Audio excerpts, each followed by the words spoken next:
Bendiciones, mis amados hermanos y hermanas, nuevamente deseándole que Dios le bendiga grandemente. Sabemos que Él es ese Padre amoroso que siempre está dispuesto a bendecirnos, que siempre está dispuesto a escucharnos, que siempre está dispuesto a perdonarnos cuando nosotros le pedimos perdón por aquellas fallas que hemos cometido. Así que deseo de todo corazón que Dios continúe bendiciendo su vida hoy y siempre. Con el deseo nuevamente de compartir una porción de la palabra con usted. Esto va a ser un pequeño seguimiento del último tema que estuvimos viendo, que trata acerca de cuándo va a ser o cómo va a ser la venida del Señor, en qué tiempo, si va a ser antes de la tribulación o va a ser después de la tribulación. Ese momento tan maravilloso, tan especial que todos los hijos de Dios estamos esperando, llamado el arrebatamiento o conocido como rapto de la iglesia. Pero no sin antes pedirle al Espíritu Santo, como lo hacemos siempre, que Él nos guíe. Amado y maravilloso Espíritu de Dios, gracias.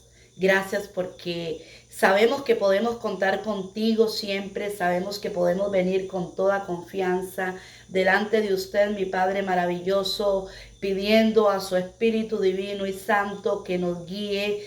Amado mío, en el nombre de Jesús, yo te digo una vez más, Señor, anhelo ser de bendición, Señor.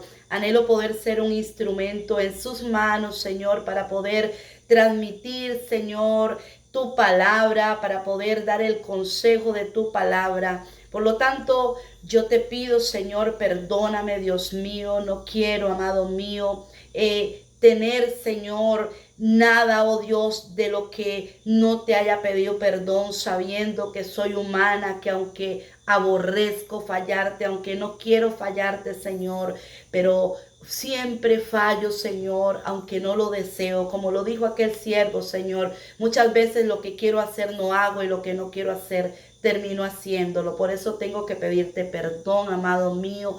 Te lo pido en el nombre de Jesús y te ruego una vez más, Señor, ten misericordia de mí y permíteme ser ese canal por donde pueda fluir tu palabra.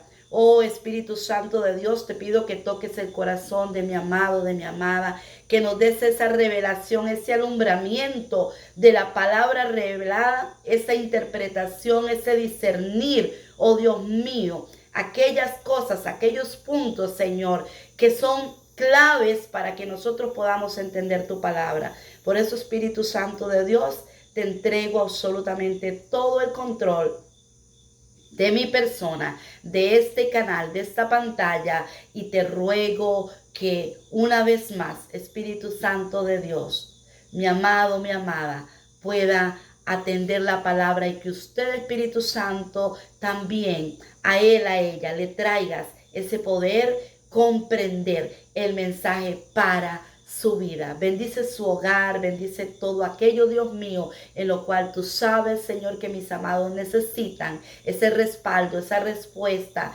esa solución, esa provisión para sus vidas, para sus familias, sus hogares. En el nombre de Jesús. Amén y amén. Gloria a Dios. Como siempre lo digo, es un privilegio poder venir delante de la presencia de mi Rey y delante de usted, mi amado, mi amada, con ese fin de compartir la palabra. Ok, como les decía al principio, estuvimos indagando un poquito, analizando un poquito acerca de ese maravilloso tema, el arrebatamiento de la iglesia, el rapto de la iglesia. Les decía al final del video anterior, no sé si lo escucharon todo, qué importante fuera que lo escuchen todo, porque quizás si uno escucha al principio, pero no termina de escuchar, la grabación se queda ahí como con algo inconcluso. Entonces es bueno escucharlo todo. Ah, ya, al final dijo esto, ok, porque no había entendido al principio. Entonces yo les invito a que lo vean, a que lo escuchen. Les contaba que en la historia de la iglesia nunca se había predicado. Nunca se había predicado que la iglesia no tendría que pasar por la tribulación. Hasta en el siglo XIX esto ocurrió. Entonces, hace aproximadamente, les decía, entre 180 años, ya casi 200, una cosa así. Que de ahí para acá fue que se empezó a predicar que la iglesia no pasaría la tribulación, que la iglesia sería arrebatada o llevada antes de que el anticristo empiece a hacer todo lo que él va a hacer. Pero esa predicación o esa enseñanza o ese cambio vino a raíz de que un sacerdote católico, un monje católico, como le querramos decir, estudiando el libro de Apocalipsis y el libro de Daniel, estos dos libros, él llegó a la conclusión, él sacó la conclusión, este sacerdote, monje católico, sacó la conclusión de que no, Dios es un Padre maravilloso y no nos va a pasar por eso. Entonces él empezó, a propagar, él empezó a predicar, a difundir esa conclusión que él había sacado estudiando estos dos libros proféticos. También por ese tiempo, les contaba, surgió una joven, una señorita, diciendo que había soñado, profetizando, revelando de que Dios le había dicho que ya la iglesia no iba a pasar por la tribulación en ese mismo entonces. Entonces esto se conjugó muy bien, se unió, se mezcló muy bien y empezó a ser acepto, empezó a ser gustado por pastores cristianos evangélicos y por sacerdotes católicos. Hubo un pequeño gremio, tanto de pastores como de sacerdotes, que dijeron: no podemos aceptar esto. Porque claramente la palabra de Dios dice que Dios no se arrepiente de aquello que ya nos dejó, que Él no es hombre ni hijo de hombre para que mienta ni para que Él se arrepienta de lo que ya nos dejó escrito. Y también nos ha dicho que ni una jota ni una tilde va a dejar de cumplirse, que todo tiene que cumplirse al pie de la letra, tal y como el Espíritu Santo de Dios inspiró a los siervos que escribieron la palabra. Por lo tanto, amados hermanos, les relato, les cuento esto para que usted sepa que al principio del cristianismo no se predicaba que la iglesia no iba a pasar la tribulación. Yo dije en el video pasado y lo vuelvo a decir, qué lindo fuera, hermanos, qué lindo fuera que esto no tuviera que ocurrir a la iglesia. También les quiero recordar algo que dije. Han dicho es que el Señor no va a mandar su ira sobre su iglesia. Les dije, porque a veces se confunde. La palabra de Dios habla de la ira de Dios y también habla de la prueba. La fe de nosotros como iglesia de Jesucristo tiene que ser probada, y dice que es probada por el fuego, así como el oro fino. Entonces les decía en el otro video, y les vuelvo a repetir ahorita para los que no lo han escuchado, la tribulación no es la ira de Dios, porque eso se ha confundido. La tribulación es la prueba de fe, la prueba de la fe. No es la ira de Dios. La ira de Dios es para el impío, es para el mundano, es para el pecador. La ira de Dios va a ser derramada, yo digo, ya ha estado siendo derramada en pequeñas porciones, en pequeñas fracciones, digo yo. Todas estas cositas que últimamente han venido aconteciendo, donde ha habido mucha muerte, donde hay mucho dolor, mucho sufrimiento, por todo lo que se ha venido dando, toda la manifestación que ha venido dando, la misma naturaleza, la misma creación, yo digo, es parte de la ira de Dios. ¿Por qué? Por el pecado. Pero la tribulación no es la ira de Dios. La tribulación es la prueba de fuego, la prueba que la fe tiene que ser probada por el fuego, dice la palabra. Ok.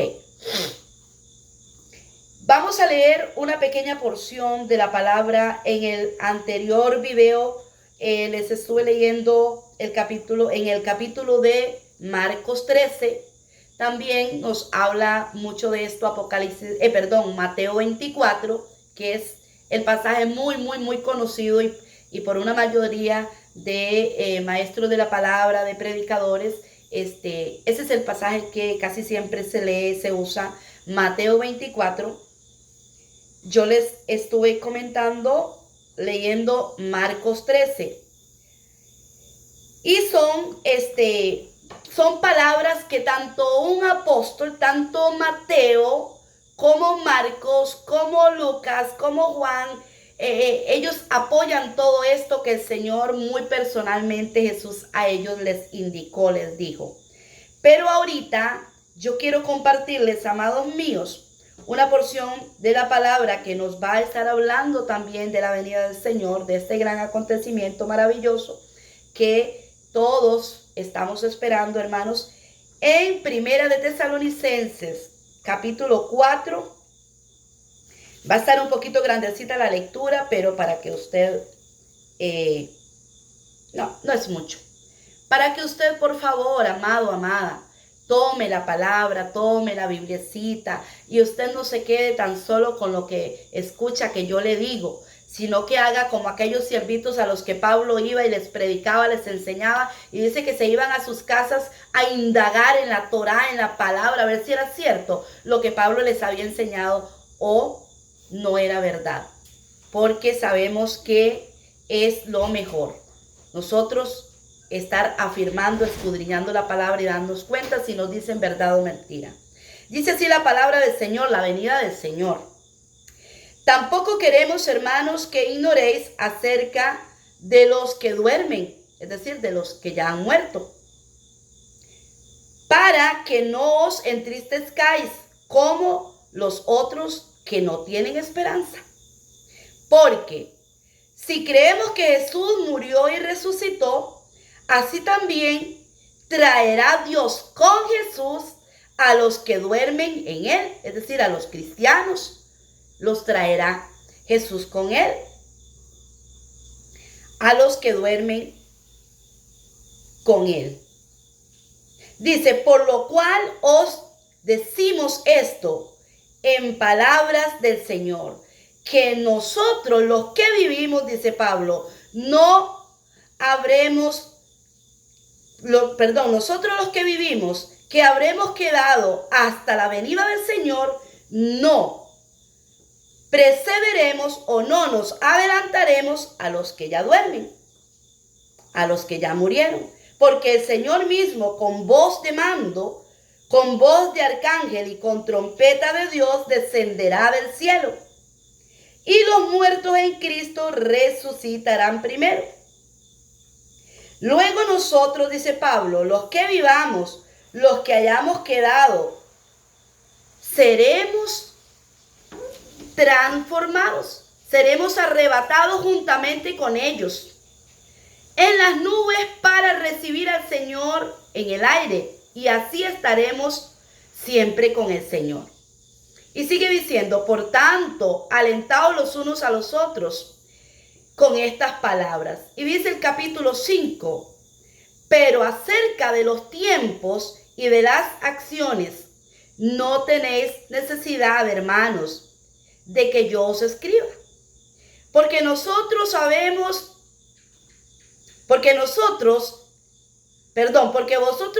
perfectamente que el día del Señor vendrá como ladrón en la noche. Que cuando digan paz y seguridad, entonces vendrá sobre ellos destrucción repentina, como los dolores de la mujer encinta, y no escaparán. Mas vosotros, hermanos, no estéis en tinieblas, para que aquel día, ¿cuál día?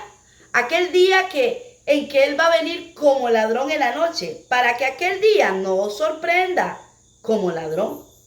Porque todos vosotros sois hijos de luz e hijos del día. No somos de la noche ni de las tinieblas.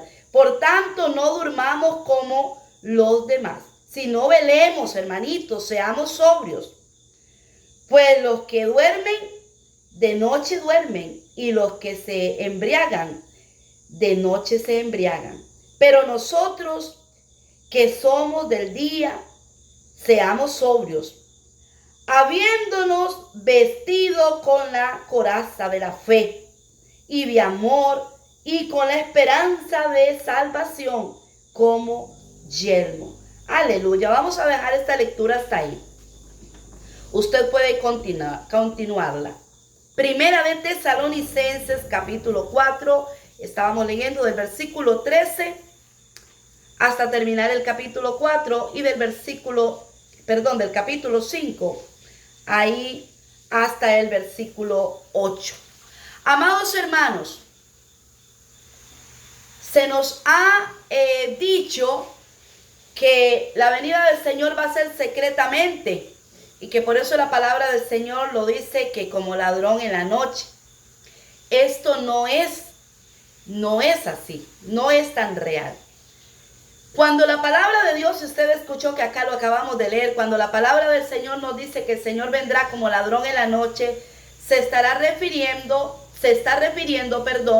a que el ladrón no manda a publicar que va a ir, no manda a decir, yo voy a ir a robar a la propiedad o a la vivienda tal o a la construcción tal, me voy a meter a tal edificio, tal día, tal hora. No, él no lo anda diciendo, por supuesto que llega de sorpresa.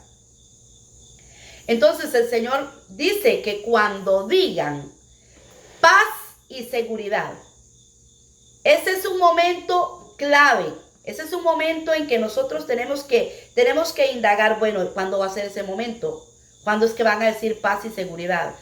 Si recordamos lo que nos dice la palabra del Señor refiriéndose al momento en que el anticristo va a tomar ese gobernante, ese único gobernante que va a tener la tierra en un momento, que va a ser el que incluso va a ayudar, por decirlo de alguna forma, a que los países que están en guerra, vamos a hablar propiamente de Israel, que todo el tiempo han vivido las naciones en guerra contra Israel. Este hombre va a surgir como un personaje que va a traer paz, que va a llevar a que Israel y las naciones enemigas firmen un contrato, un acuerdo de paz.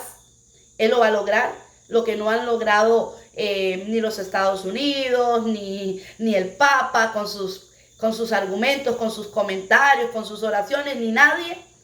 Este personaje va a lograrlo. Va a hacer que las naciones con Israel lleguen a firmar un contrato de paz, un acuerdo de paz.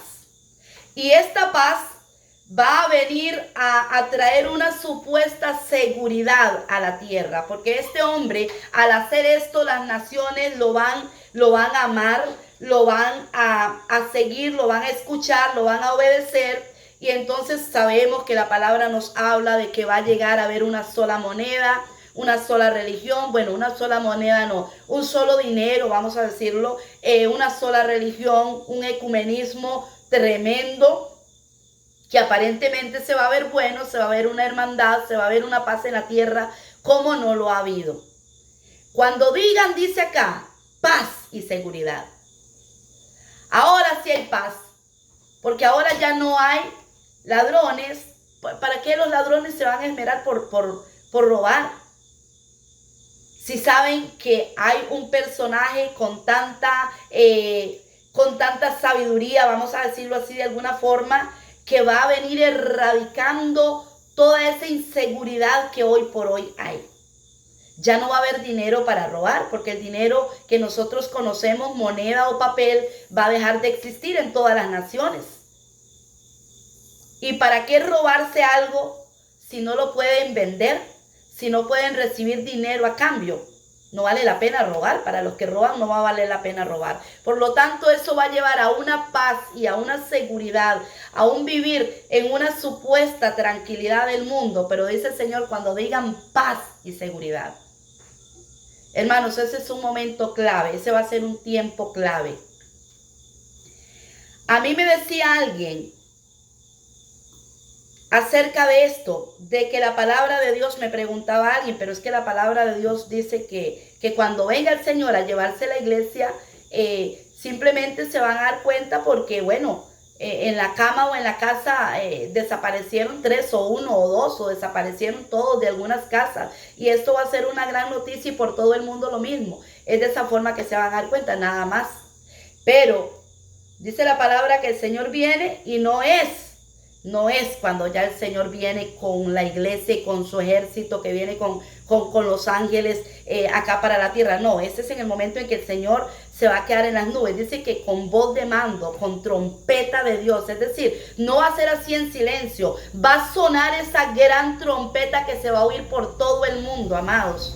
Pero nos han dicho, no, él viene en silencio como el ladrón. No, la comparación, el ejemplo, la parábola que aquí nos habla de como el ladrón es que no se nos está diciendo es el año tal, la fecha tal, el mes tal, a la hora tal. Eso no se nos está diciendo. Por eso nos sigue diciendo Pablo, pero nosotros, los que somos de la luz, los que somos de Dios, no andamos en oscuridad. Nosotros no tenemos por qué preocuparnos. A nosotros no nos va a sorprender como el que está dormido de noche. No importa que venga sin anunciarlo. No importa, porque ese sonar de esa trompeta, esa voz de mando, esa voz fuerte de Dios, ese sonar fuerte de esa trompeta que van a sonar esos ángeles, no sé, eso va a ser en un instante, como en un abrir y cerrar de ojos. Ahí donde no va a haber tiempo para prepararse nadie, ahí donde no va a haber tiempo para arrepentirse nadie, ahí donde no va a haber tiempo para aquellas 5 vírgenes insensatas ir a buscar aceite. Ahí, de lo que es como ladrón. El ladrón llegó y agarró lo que iba a agarrar y se lo llevó, y cuando se despertaron los de casa, se dieron cuenta, no está el carro, o no está, no sé, no está la máquina tal, no está lo que se llevó el ladrón. Se desapareció. No fue que se quedó por ahí haciendo ruiditos y diciendo, hey, no me encuentran, vean, aquí es. No, se fue en un instante. Entonces tenemos que tener ese cuidado. Bueno, ¿cuándo es? Aquí está hablando la palabra del Señor, tanto allá en Marcos 13, nos está diciendo cuándo es. Dice en Mateo, dice en Marcos, inmediatamente después, calquemos o recalquemos esa palabra, hermanos. E inmediatamente después de la gran tribulación de aquellos días, y busque usted Marcos 13 y busque usted Mateo 24. Ahí donde habla de las señales de la venida, de cómo será la venida de nuestro Dios. Y como le digo, no podemos confundir los pasajes, porque algunos dicen, es que ahí está hablando, es de la otra venida, cuando Él viene hasta la tierra. No, porque está diciendo que Él se queda nos encontraremos, dice acá, con el Señor en los aires. En Mateo 24 y en Marcos 13 dice que Él enviará a sus ángeles a recoger desde los 4 puntos de la tierra a todos sus escogidos. Dice que los muertos en Cristo resucitarán. Dice Pablo, no se pongan tristes. Ustedes, hermanos amados, que ya su ser querido ya partió, ya murió, pero murió en Dios, murió en Cristo. No se ponga triste, porque nosotros no nos vamos a adelantar a ellos a encontrarnos con el Señor. No. El Dios que resucitó a Cristo de los muertos, a ellos los traerá juntamente con Cristo. Y nosotros nos encontraremos aún juntos. Pablo les está explicando esto a los tesalonicenses. Entonces, mis amados, ninguna de estas palabras se está refiriendo a aquella otra venida, que es cuando el Señor ya viene con su ejército y viene a la tierra.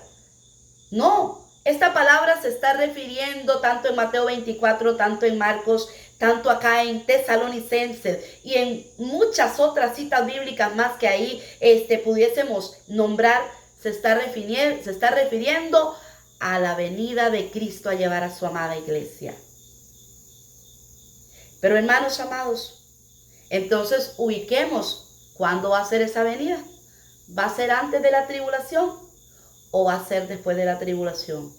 E inmediatamente después de la gran tribulación de aquellos días, Vuelvo a repetir ese versículo porque ese versículo es muy clave y debemos de pedir el discernimiento al Espíritu Santo, mis amados. Porque como yo les decía, se nos ha hecho una enseñanza muy linda, muy encantadora, muy atractiva, de que no tenemos que pasar por ese tiempo tan tremendo que dice la palabra que es una tribulación cual nunca se ha vivido en esta tierra. Pero yo les decía, mis amados, la tribulación no es la ira de Dios, la tribulación es la prueba. Es la prueba que va a probar, valga la redundancia, tu fe y mi fe, a ver si somos de verdad, a ver si es verdad que lo que hemos dicho, que ya algunos repiten como Pablo, ya no vivo yo, mas Cristo vive en mí, ¿ok? Si estamos vivos